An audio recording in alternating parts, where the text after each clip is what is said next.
Hello students, तो स्वागत है आपका फिर से वाई एकेडमी में। मैं हेमंत सर आपकी क्लास ले रहा हूँ ग्रेविटेशन पर। और साहू स्क्रीनिंग जैसे टेस्ट में किस तरह के क्वेश्चन इस चैप्टर से आते हैं उसको भी हम डिस्कस करेंगे। तो सबसे पहला जो क्वेश्चन आता है वो आ रहा है हमारा यूनिवर्सल लॉ ऑफ ग्रेविटेशन पर, जो कि कहता है कि हमारा जो फोर्स होगा between the two masses m1 and m2, ये होगा directly proportion to the product of their masses and inversely proportion to the distance का स्क्वायर। तो ये जो सेंटर टू सेंटर हमने डिस्टेंस लिया, यहाँ पर जो d दिखाई दे रहा है, और जो हमारा मास है m1 और m2, अगर हमको फोर्स निकालना है जो कि gravitation force between these two objects है, तो वहां पर हमारा क्या हो जाएगा m1 into m2 divided by D square. और यहाँ पर कैपिटल G जो है ये है हमारा universal constant. Universal gravitation constant आ जाता है इक्वल टू लगाने के लिए।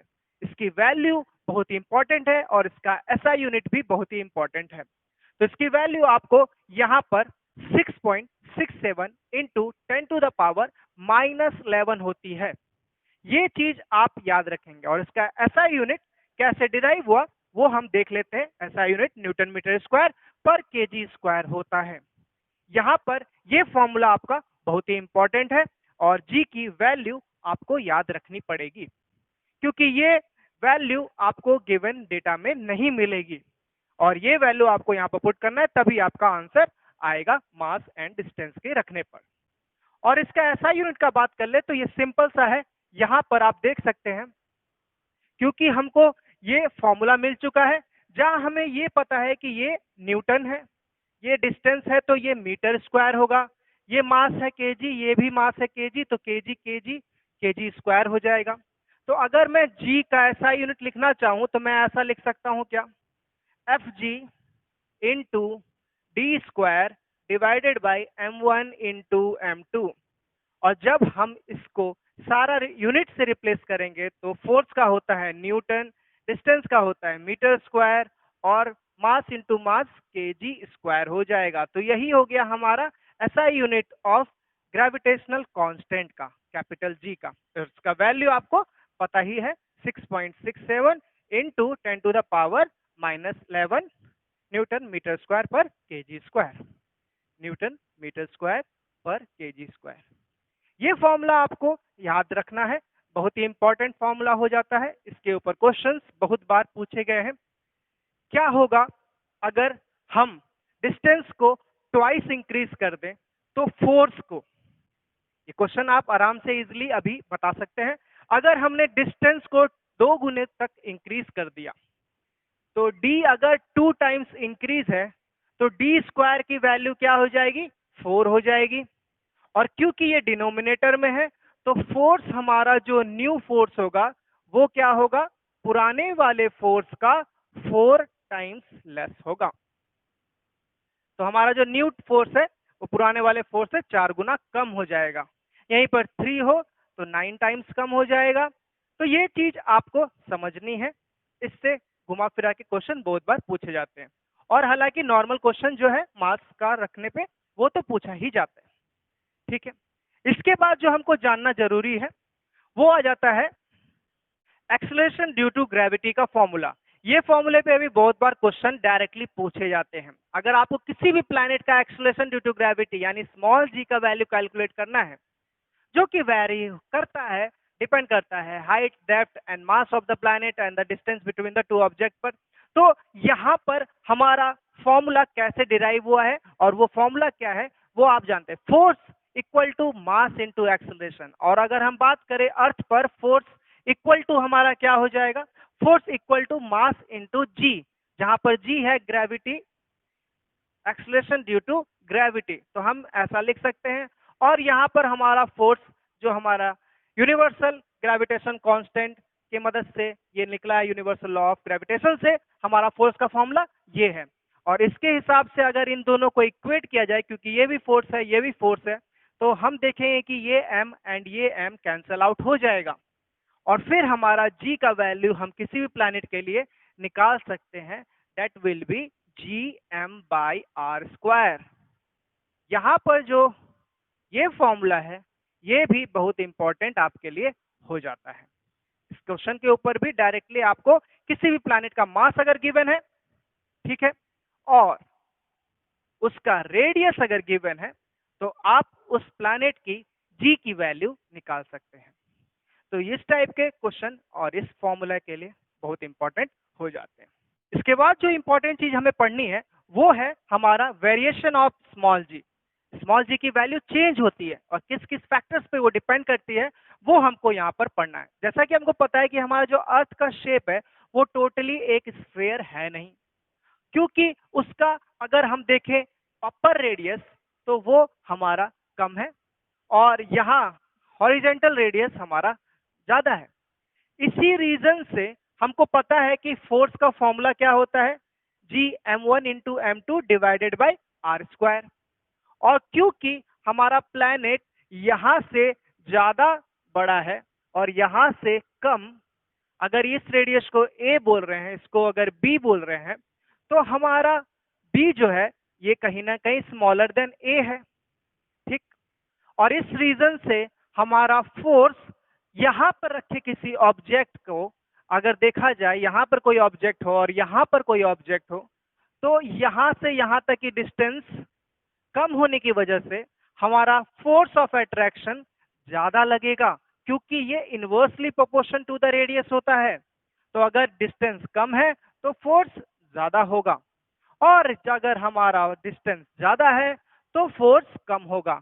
इसी वजह से हम यहाँ पर लिख सकते हैं, ये अगर हमारा पोल है एंड दिस हमारा इक्वेटर, तो हमारा G ऑन P यानी ग्रेविटी अगर हम निकालें ऑन पोल पर, तो वो हमेशा ही ज्यादा होगी किससे, तो ग्रेविटी ऑन इक्वेटर पर। यह चीज आपको याद रखनी है। ये क्वेश्चन को भी बार बार पूछा गया है कि इक्वेटर पे हमारा जी का वैल्यू ज्यादा होगा कि कम होगा, तो इक्वेटर पे कम होगा क्योंकि यहाँ डिस्टेंस ज्यादा है, यहाँ पर हमारा ज्यादा होगा क्योंकि डिस्टेंस कम है। ये चीज आपको याद रखनी है। और आगे की बात करें तो हमारा वेरिएशन सिर्फ और सिर्फ इक्वेटर और पोल की वजह से भी नहीं, बल्कि अगर हम किसी हाइट पर चले जाएं, अर्थ से कुछ दूर चले जाएं, तो भी हमारे जी की वैल्यू कम होने लग जाती है। उसके लिए एक छोटा सा डेरिवेशन है और उससे डिराइव्ड ये फॉर्मूला है जो कि आपको याद रखना है कि अगर हम जी की वैल्यू यहां पर कैलकुलेट करें किसी पर्टिकुलर हाइट h पर, तो वो क्या निकलेगी। और जी की वैल्यू जो सरफेस पे होती है वो तो हमको पता ही है, वो 9.77 के आसपास होती है, और इसका फॉर्मूला हमने अभी डिराइव किया था कुछ देर पहले, Gm/r², जहां r क्या है, हमारा रेडियस है, क्या है, रेडियस ऑफ अर्थ है, जो कि ये डिस्टेंस हो जाता है, ठीक। अब अगर बात करें यहां पे रखे हुए ऑब्जेक्ट की जो कि कुछ h दूरी पे है, तो उसके लिए डिस्टेंस क्या हो जाएगा, उसके लिए डिस्टेंस हो जाएगा r प्लस h। तो यहाँ पर ये दोनों चीज आपको पता चल जाए तो आप आराम से यहाँ पर कैलकुलेट कर सकते हैं जी एच को। तो जी एच इक्वल टू क्या होगा, जरा सोचिए, यहाँ पर जी एच इक्वल टू क्या होगा, G M divided by R, जो यहाँ पर रेडियस होता है वो क्या हो गया है, आर प्लस एच। तो आर प्लस एच का होल स्क्वायर, ये हो गया जी जो नॉर्मल है सरफेस पर, और ये हो गया किसी पर्टिकुलर हाइट पर। अब अगर हम जी एच डिवाइड बाई जी कर दें, ठीक है, जी एच डिवाइड बाई जी कर दें, तो हमको क्या देखने को मिलेगा, तब हमको मिलेगा जी एच की जगह पे g M divided by r plus h का होल स्क्वायर इनटू करके उसको रेसिप्रोकल कर सकते हैं, तो r square divided by g m. जहां आप देखिएगा g and g m m cancel हो जाएगा और हमारा बच जाएगा r square by r plus h का होल स्क्वायर। जहां पर हम जी एच को लिख सकते हैं, क्या जी एच को लिख सकते हैं, जी को इस साइड ले जाके g r by r plus h का होल स्क्वायर। यही फॉर्मूला आपका डिराइव होता है। ये आपको बताएगा कि आपका किसी पर्टिकुलर हाइट पर क्या रहेगा आपकी जी की वैल्यू। स्मॉल जी की वैल्यू पर्टिकुलर हाइट पर क्या रहेगी, तो रेडियस ऑफ प्लैनेट आपको पता होना चाहिए और किस हाइट पर आप निकाल रहे हैं वो यहाँ पर पुट करेंगे, आपको उसकी वैल्यू आ जाएगी। और स्मॉल जी की वैल्यू आपको सरफेस पे जो होती है वो पुट करनी है, 9.8 या 9.77 पुट कर सकते हैं। तो ये तो हो गई बात हाइट की। जब हम अगर डेप्थ में जाएं तब क्या होगा, तब भी क्या जी की वैल्यू घटेगी? हाँ, ऑब्वियसली घटेगी। और इस बात को भी याद रखिएगा, जैसे जैसे हम ऊपर जा रहे हैं हमारी जी की वैल्यू कम होगी, और वो लीनियरली कम नहीं होगी, एक्सपोनेंशियली कम होगी, क्योंकि यहां पर आ रहा है हमारा स्क्वायर। और जब हम बात करेंगे पृथ्वी के अंदर जाने की, तब भी हमारी जी की वैल्यू कम ही होगी, बट इस बार जो डिक्रीज है वो आपको लीनियर दिखाई देगा, क्योंकि वहां पर कोई भी स्क्वायर वाला टर्म नहीं आएगा। चलिए देख लेते हैं वो क्या है और उसका फॉर्मूला कैसे डिराइव किया जाएगा। जैसा कि आप यहाँ पर फॉर्मूला देख पा रहे हैं, इस फॉर्मूला में कुछ भी स्क्वायर जैसा टर्म नहीं है, और इसी वजह से यहाँ का जो ग्राफ होता है वो लीनियर होता है। लीनियरली डिक्रीमेंट हमको दिखाई देता है, डिक्रीज होता हुआ जी दिखाई देगा जब हम अर्थ के अंदर आएंगे। चलिए इसका डेरिवेशन भी सिंपल सा है, वो समझ लेते हैं। और आपको ये फॉर्मूला जो बॉक्स में है वो बिल्कुल अच्छे से याद होना चाहिए। ये कब है, जब हम किसी डेप्थ में जा रहे हैं। सपोज कीजिए कि आप किसी पर्टिकुलर प्लैनेट के डेप्थ में यहां पर पहुंच गए हैं, इस जगह पर पहुंच गए हैं, और कितनी गहराई में पहुंचे हैं, तो डी गहराई में, डी डेप्थ पे पहुंचे हुए हैं। और बात करें प्लैनेट की रेडियस की, तो ये हमारा प्लैनेट का रेडियस था जो कि है आर। और बात करें यहां पर पहुंचने के बाद ये डिस्टेंस कितना बच जाएगा, ये बच जाएगा आपका आर माइनस डी के बराबर। ठीक है, यहां पर रखा हुआ जी, इस जगह पे रखा हुआ जी क्या होगा, वो हो गया हमारा जी डेप्थ। ये क्या निकल गया, जी डेप्थ। और ये क्या हो गया हमारा, G normal on the surface. ये हमको पता है क्या होता है, G M by R square. और ये क्या हो जाएगा, G M by are minus D का होल स्क्वायर। और एक और चीज का ध्यान यहाँ पर रखना जरूरी है, वो मैं आपको बताऊंगा थोड़ी देर में, समझ में आ जाएगा आपको। यहाँ पे देखिए जी डी की वैल्यू क्या हो जाएगी, g capital m by are minus D का होल स्क्वायर। और यहां पर जो खास बात आपको याद रखनी है वो ये कि ये जो मास ऑफ अर्थ है किसी ऑब्जेक्ट के लिए इस डेप्थ में, वो इतना सा ही ऑब्जेक्ट है, तो इसका मास जो होगा वो अब m नहीं बल्कि m डैश हो गया है। पहले जो अर्थ था उसका मास था हमारा m, अब जो है मास कम हो गया होगा क्योंकि डेप्थ में आ चुके हैं हम लोग, और यहां पर जो मास है वो होगा m डैश। आपको फॉर्मूला याद होगा डेंसिटी का, डेंसिटी का फॉर्मूला होता है मास बाय वॉल्यूम। तो इससे अगर हम चाहे m निकालना तो निकाल सकते हैं, mass equal to density into volume. Density ये मानकर चल रहे हैं कि प्लैनेट ऑफ अर्थ का कांस्टेंट है, चाहे बात करें कहीं पर भी। तो यहां पर भी डेंसिटी और वहां पर भी डेंसिटी सेम है होने की वजह से हम लिख सकते हैं ऐसा, m जो कि कैपिटल M है वो equal to rho into volume.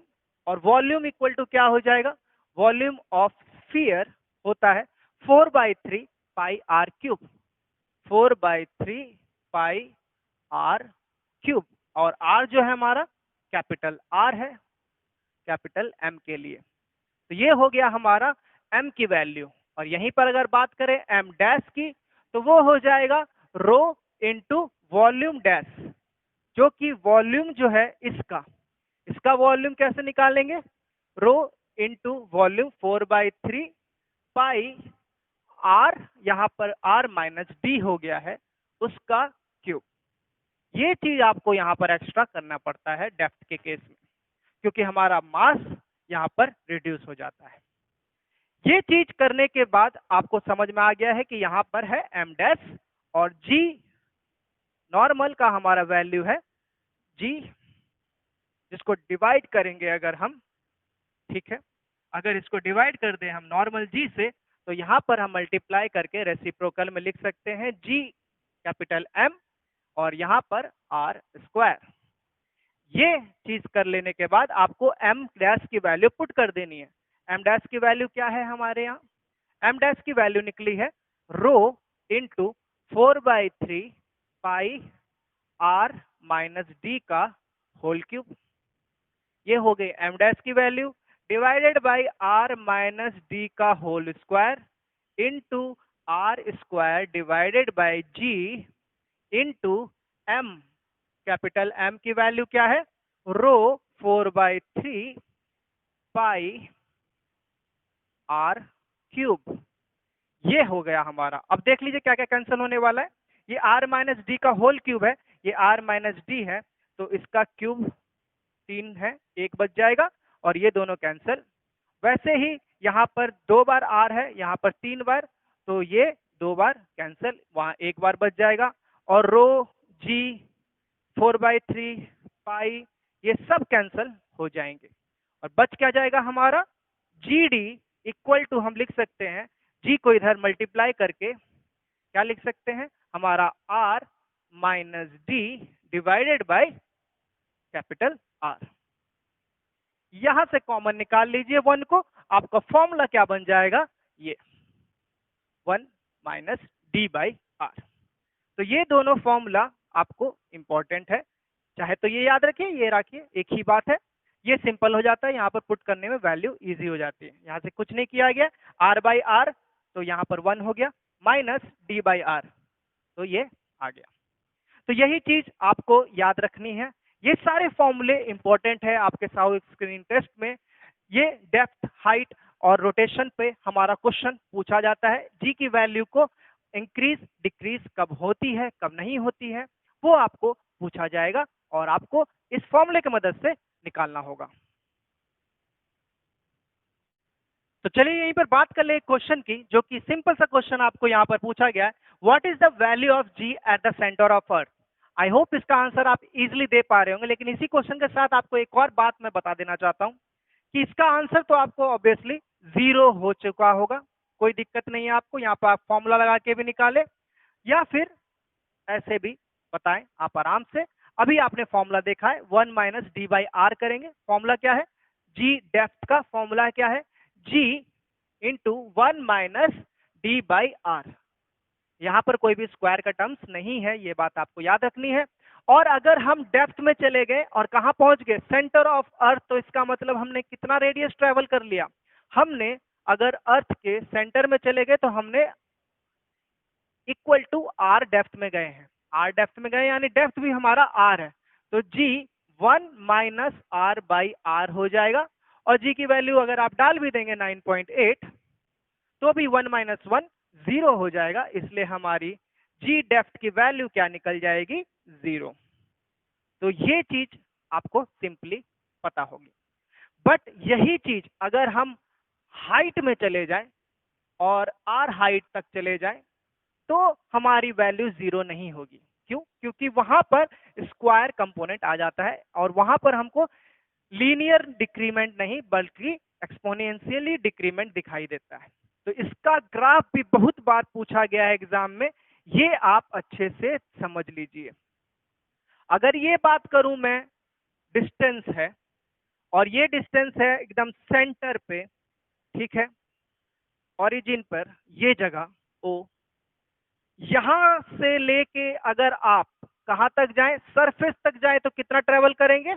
Are distance travel करेंगे। और यहीं पर आपको सरफेस पर मैक्सिमम ग्रेविटी देखने को मिलती है, जो कि जी होती है 9.77 के बराबर, ठीक है, इसको 9.8 भी लेके हम कंसीडर करते हैं।